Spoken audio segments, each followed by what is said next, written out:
At the end of the second writing season, I knew that I had a lot to address. And that winter, I kind of went through this evaluative process of understanding kind of where my heart was and what I needed to achieve, reaffirming my dedication to the trip. And by the time the third writing season came around, I was in a much better headspace and a much better physical space. One of the great American adventure stories is of a storm. A great internal rumbling thunders its way through a snow-covered land. It cracks and breaks through a dog finding his way to a prehistoric call from the wild. He must learn to shake free from his old life, one that kept him too weak to survive the American wilderness. In January 2005, Matt Parker overwintered his own storm. At his parents' home in Ann Arbor, he worked on physical strength and finding a way out of reliance on prescription painkillers. I was very open about it with my family and saying, like, this doesn't feel healthy to me. Like, this can't be the way. Like, at that point, I was young enough that I was like, okay, this can't be a solution. The first storm Matt Parker faced in his third writing season was in many ways self-gathered and self-weathered. But it would only be the first storm of many ahead.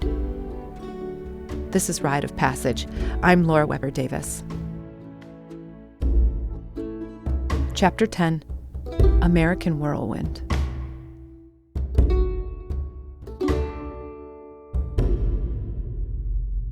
The year began with a real gift in Matt's recovery.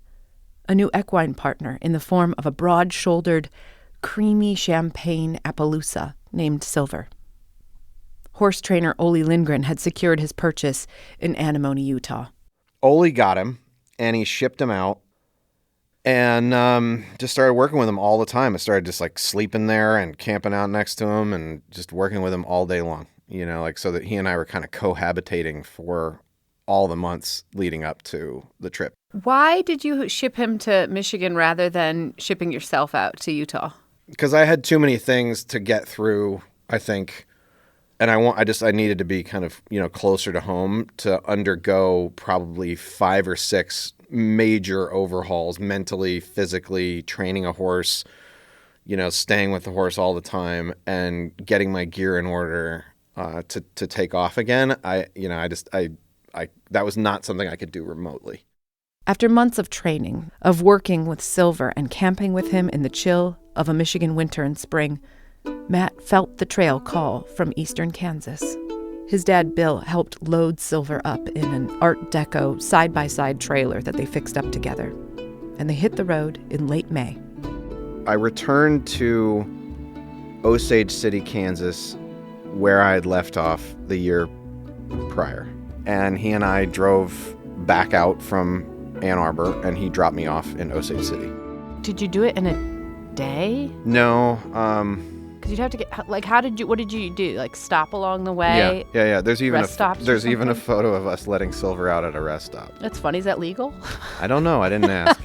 And if there's one thing that the horse trip has taught me, it's better to ask for forgiveness than it is for permission a lot of the time.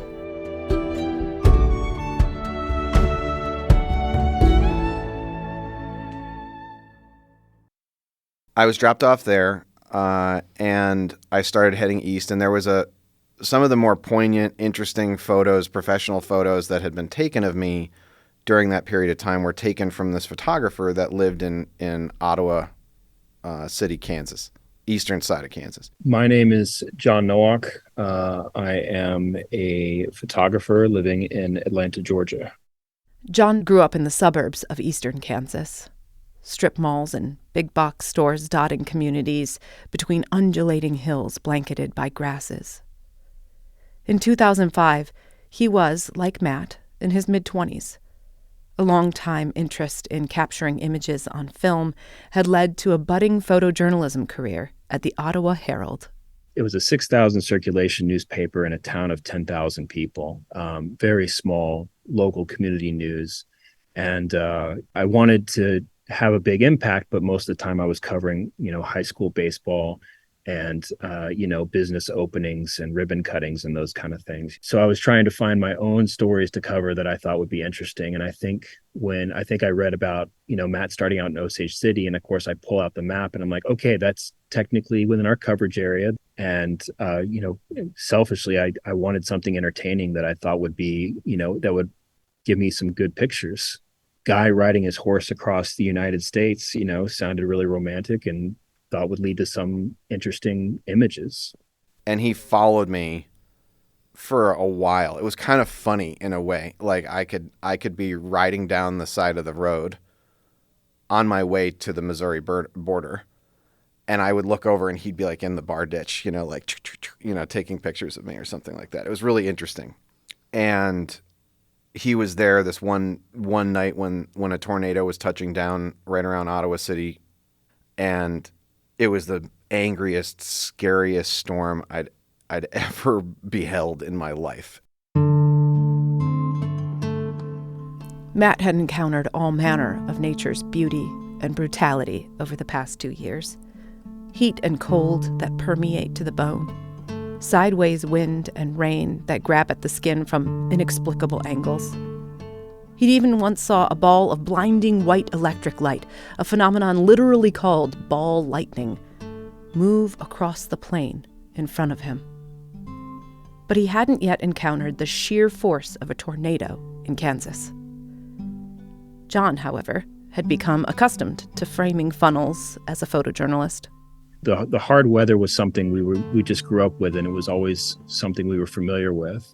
Taking pictures of it and capturing it was something that kind of just, honestly, as a young guy, just thrilled me.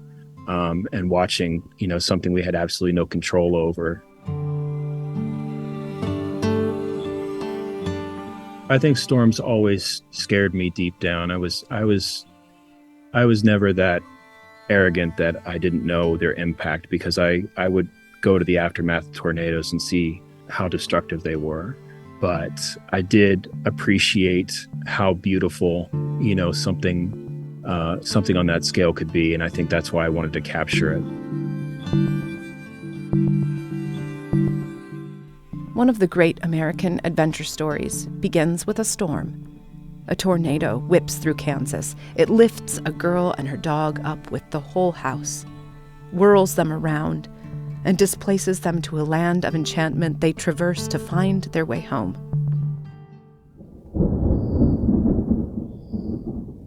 On this particular evening in the rolling hills of eastern Kansas, Matt Parker and Silver and the young photojournalist began looking for shelter as a pillowy purple cloud shelf formed to the west. And it was getting late and the sun was going down. And I think we went to these people's house who I didn't know. They had a small parcel of property and they had a horse barn. The series of photographs are me knocking on the front door of this big farmhouse. And he goes and knocks on the door. It may have been 8 or 9 o'clock at night. And this old couple comes outside, looking at me through the screen door. And he introduces himself and explains what's going on. And they're like, okay, sure, bring your horse around back. You can stay here. And they're saying, yeah, it's fine. You can put your horse out in the paddock. It was almost surreal. Like, who does that? Who shows up on a stranger's doorstep with a horse in tow and asks if he can stay in their barn for the night? I remember that picture because they're out there standing on their front porch to the stranger, trying to comprehend what's going on. At the same time, I'm over in the corner taking pictures of them, not introducing myself at all. Like, I have no idea what they thought when they first opened the door. There was no way for me to bring Silver into that barn. It was full of stuff. Like, there was no place to put him. Like, there's no room at the inn, basically. But I could go inside the barn. And I slept on some hay bales that night. When the tornado was forming, I'm sitting there looking at the storm with, hail and wind and, just scary scenario. Silver is outside, and he, like horses do, he had put his butt to the storm, tucked his tail in and just put his head down and was just riding it out while getting pummeled, by hail and wind and everything. And there's no place for me to put him.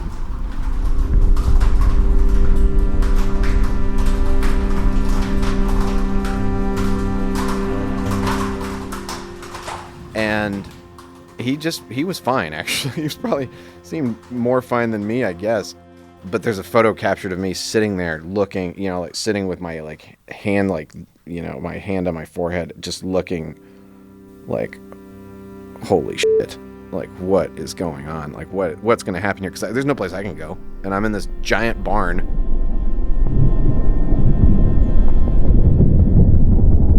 I mean, honestly, what Matt had been through, he just couldn't catch an easy break, whether he had horse problems or injury problems or weather problems, or he just couldn't find a place to hole up for the night. Maybe he was just, this is what I have to accept, this is what's going through. Like, sure, why not? Like, just go ahead, throw a tornado at me. Like, let's get dirty. In the narrow corridor of the barn, Matt watched a raccoon family in the rafters peek out on occasion amidst the howl outside.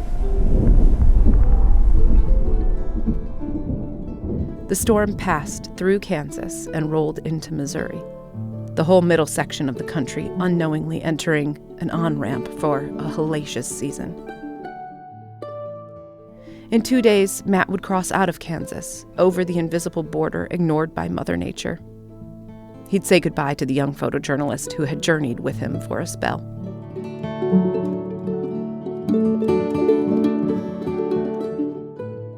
The funny thing was, is after we published the story, Matt said this thing about, he said, he was talking about just the land.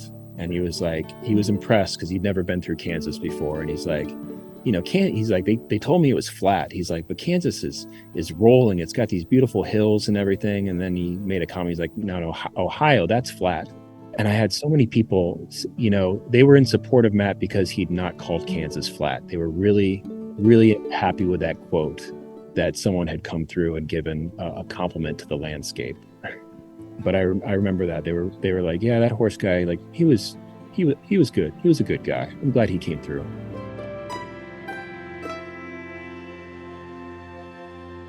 It doesn't hit me until later, all the things that he endured, and how much willpower he had to keep going.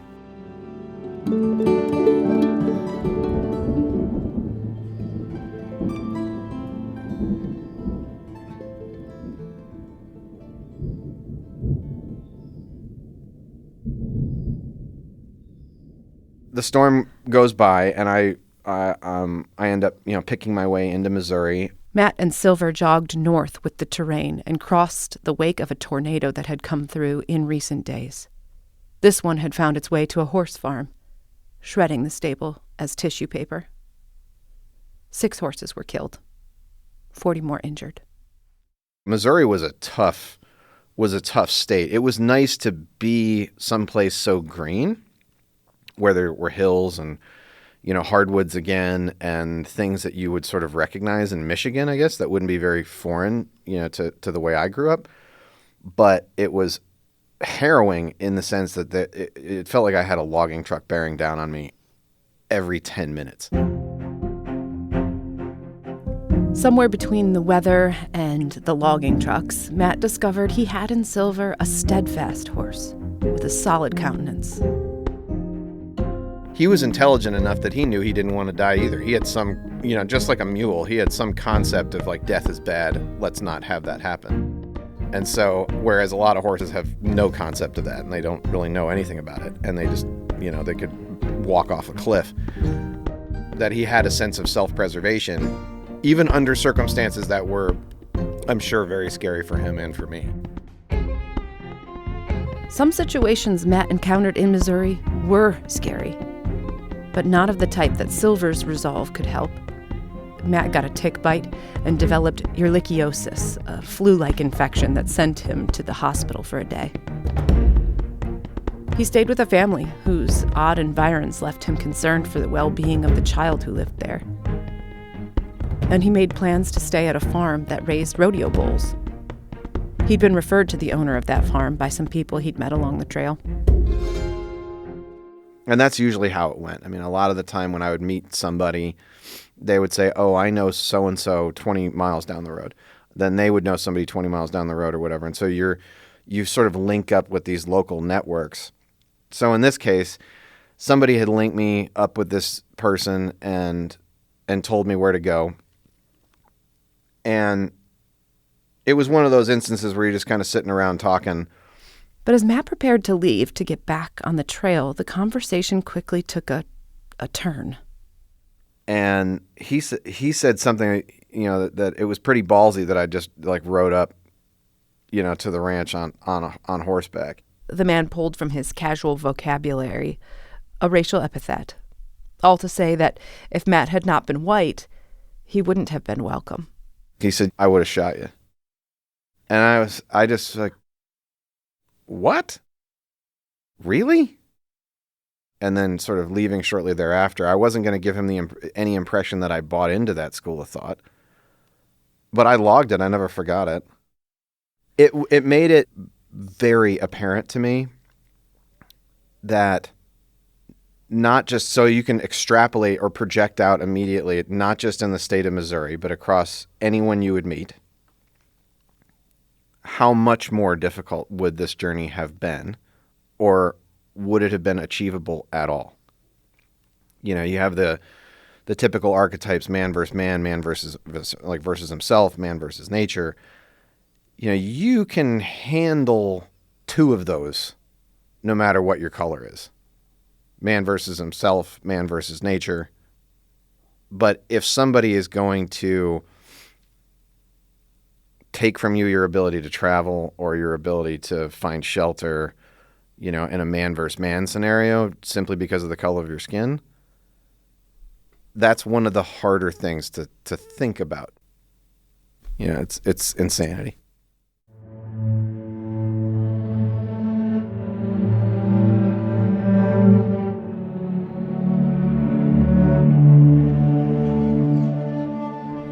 There would be two more major storms this riding season.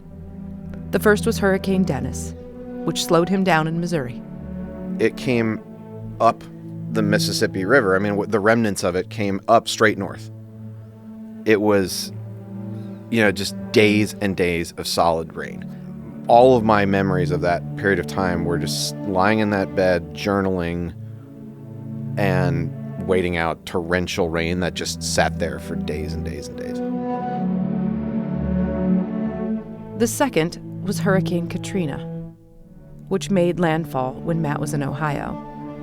Matt and Silver had avoided this system, but like the rest of the country, couldn't avoid its impact.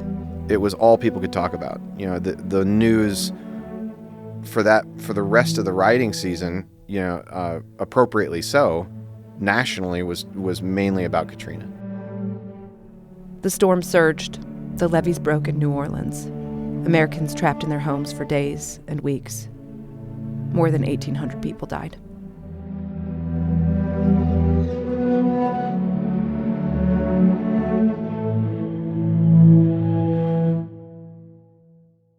I can't comment on that level of struggle. The struggle that I encountered on the trip and stuff was protracted. Whereas to be faced with something like that, where society has crumbled and it's a national wound, to watch the suffering of so many in real time. It was discussed and known and referred to hundreds of times from that point on as I moved east. And then I would even occasionally encounter people who had been displaced and relocated. In adventure stories, the storm often represents a great shift. In the summer of 2005, America was shifting, and Matt within it.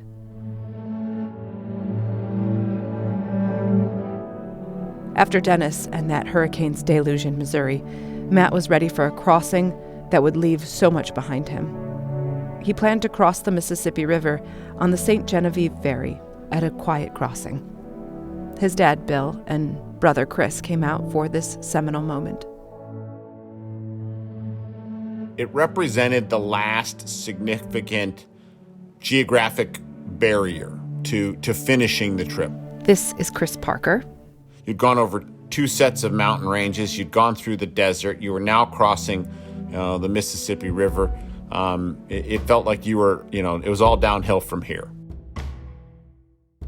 Crossing the Mississippi for anybody doing anything, even if you're driving a car, it's you look out and you go, that's the Mississippi River, and you realize how massive that thing is. The good news is while significant, it was also uneventful. The horse got on without issue, and the horse got off without issue, and the horse, generally speaking, stayed still while riding across what probably only took 2 or 3 minutes to ride across true open water there. It was really uneventful, so that was good for everyone. So we crossed, and there was this little campsite on the eastern side in southern Illinois, and I camped out just right over there, and I have some photos of Silver rolling around on the sandbank of the Mississippi watching the barges go up and down. I mean, it was a wonderful time. Everything about southern Illinois was magical.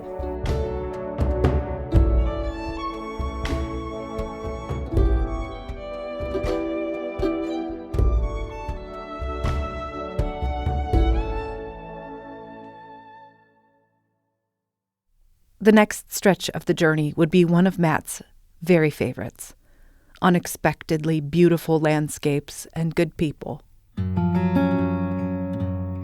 It would also present Matt with the most harrowing moments of his third riding season. And as I ran in terror to the barn for the second time in less than a week, I demanded he tell me how bad it was before I got there. That's next time on Rite of Passage. If you'd like to see the photos that John Nowak took of Matt for the Ottawa Herald, head on over to the Rite of Passage page on michiganradio.org. I'm Laura Weber Davis. Special thanks to podcast editor Rachel Ishikawa and producer Brianna Rice. The Rite of Passage theme was written and performed by Bob Scon. Additional music by Blue Dot. Thanks for listening.